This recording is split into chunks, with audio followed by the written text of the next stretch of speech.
पैदाइश उसका 27वां बाब जो 46 आयात पर मुश्तमिल है। जब इसहाक ज़ईफ हो गया और उसकी आंखें ऐसी धुंधला गईं कि उसे दिखाई ना देता था, तो उसने अपने बड़े बेटे ईसाऊ को बुलाया और कहा, ऐ मेरे बेटे। उसने कहा, मैं हाजिर हूँ। तब उसने कहा, देख मैं तो ज़ईफ हो गया और मुझे अपनी मौत का दिन मालूम नहीं, सो अब तू जरा अपना हथियार, अपना तरकश और अपनी कमान लेकर जंगल को निकल जा और मेरे लिए शिकार मार ला और मेरी हस्बे पसंद लजीज खाना मेरे लिए तैयार करके मेरे आगे लिया, ताकि मैं खाऊं और अपने मरने से पहले दिल से तुझे दुआ दूं। और जब इसहाक अपने बेटे ईसो से बातें कर रहा था तो रिबका सुन रही थी, और ईसो जंगल को निकल गया कि शिकार मार कर लाए। तब रिबका ने अपने बेटे याकूब से कहा कि देख, मैंने तेरे बाप को तेरे भाई ईसो से ये कहते सुना कि मेरे लिए शिकार मार कर लजीज खाना मेरे वास्ते तैयार कर, ताकि मैं खाऊं और अपने मरने से पेशतर खुदावंद के आगे तुझे दुआ दूं। सो ऐ मेरे बेटे, इस हुक्म के मुताबिक जो मैं तुझे देती हूँ मेरी बात को मान और जाकर रेवड़ में से बकरी के 2 अच्छे अच्छे बच्चे मुझे ला दे, और मैं उनको लेकर तेरे बाप के लिए उसकी हस्बे पसंद लजीज खाना तैयार कर दूंगी, और तू उसे अपने बाप के आगे ले जाना ताकि वो खाए और अपने मरने से पेशतर तुझे दुआ दे। तब याकूब ने अपनी माँ रिबका से कहा, देख मेरे भाई ईसो के जिस्म पर बाल है और मेरा जिस्म साफ है, शायद मेरा बाप मुझे टटोले तो मैं उसकी नजर में दगाबाज ठहरूंगा और बरकत नहीं बल्कि लानत कमाऊंगा। उसकी माँ ने उससे कहा, ऐ मेरे बेटे, तेरी लानत मुझ पर आए, तू सिर्फ मेरी बात मान और जाकर वो बच्चे मुझे ला दे। तब वो गया और उनको लाकर अपनी माँ को दिया, और उसकी माँ ने उसके बाप की हस्बे पसंद लजीज खाना तैयार किया। और रिबका ने अपने बड़े बेटे ईसो के नफीस लिबास जो उसके पास घर में थे लेकर उनको अपने छोटे बेटे याकूब को पहनाया, और बकरी के बच्चों की खादें उसके हाथों और उसकी गर्दन पर जहां बांध ना थे लपेट दी, और वो लजीज खाना और रोटी जो उसने तैयार की थी अपने बेटे याकूब के हाथ में दे दी। तब उसने बाप के पास आकर कहा, ऐ मेरे बाप। उसने कहा, मैं हाजिर हूँ। तू कौन है मेरे बेटे? याकूब ने अपने बाप से कहा, मैं तेरा पहलौठा बेटा ईसो हूँ। मैंने तेरे कहने के मुताबिक किया है, सो जरा उठ और बैठकर मेरे शिकार का गोश्त खा, ताकि तू दिल से मुझे दुआ दे। तब इसहाक ने अपने बेटे से कहा, बेटा तुझे ये इस कदर जल्द कैसे मिल गया? उसने कहा, इसलिए कि खुदावन तेरे खुदा ने मेरा काम बना दिया। तब इसहाक ने याकूब से कहा, ऐ मेरे बेटे जरा नजदीक आ कि मैं तुझे टटोलूं कि तू मेरा ही बेटा ईसो है या नहीं। और याकूब अपने बाप इसहाक के नजदीक गया और उसने उसे टटोल कर कहा कि आवाज तो याकूब की है पर हाथ ईसो के हैं। और उसने उसे ना पहचाना, इसलिए कि उसके हाथों पर उसके भाई ईसो के हाथों की तरह बाल थे। सो उसने उसे दुआ दी और उसने पूछा कि क्या तू मेरा बेटा ईसो ही है? उसने कहा, मैं वही हूँ। तब उसने कहा, खाना मेरे आगे ले आ और मैं अपने बेटे के शिकार का गोश्त खाऊंगा, ताकि दिल से तुझे दुआ दूं। सो वो उसे उसके नजदीक ले आया और उसने खाया, और वो उसके लिए मैं लाया और उसने पी। फिर उसके बाप इसहाक ने उससे कहा, ऐ मेरे बेटे, अब पास आकर मुझे चूम।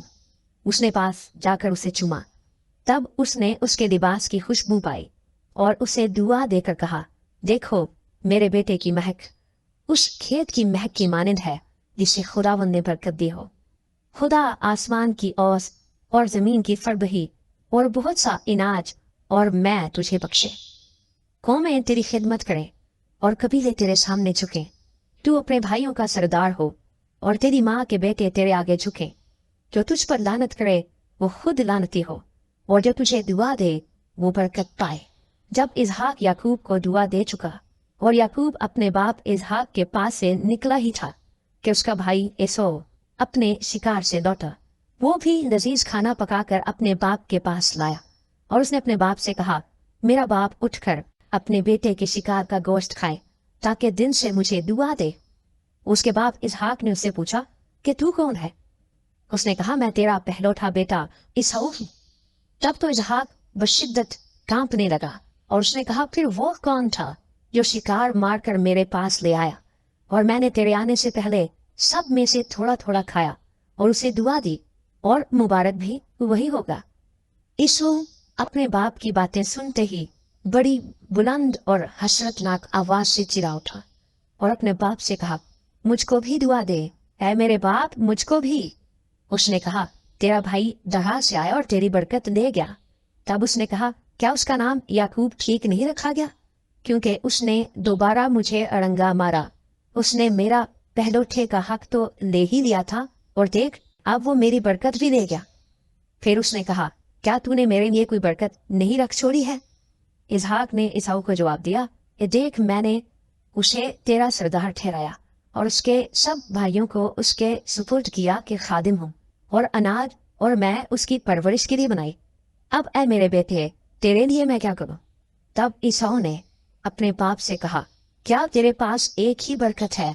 ऐ मेरे बाप मुझे भी दुआ दे, ऐ मेरे बाप मुझे भी। और ईसाऊ चिल्ला चिल्ला कर रोया। तब उसके बाप इसहाक ने उससे कहा, देख जखेस जमीन में तेरा मस्कन हो और ऊपर से आसमान की शबनम उस पर पड़े। तेरी औकात बसरी तेरी तलवार से हो और तू अपने भाई की खिदमत करे, और जब तू आजाद हो तो अपने भाई का जुआ अपनी गर्दन पर से उतार फेंके। और ईसाऊ ने याकूब से उस बरकत के सबब जो उसके बाप ने उसे बख्शी कीना रखा। और ईसाऊ ने अपने दिल में कहा कि मेरे बाप के मातम के दिन नजदीक हैं, फिर मैं अपने भाई याकूब को मार डालूंगा।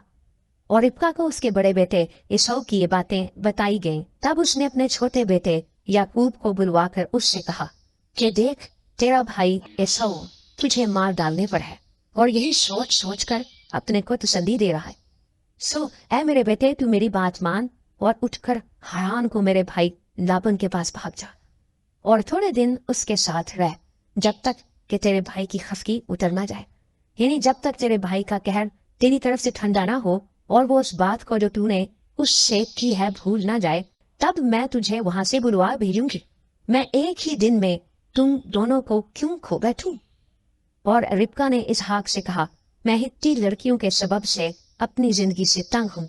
सो अगर याकूब हित्ती लड़कियों में से जैसी इस मुल्क की लड़कियां हैं किसी से ब्याह कर ले तो मेरी जिंदगी में क्या लुत्फ रहेगा?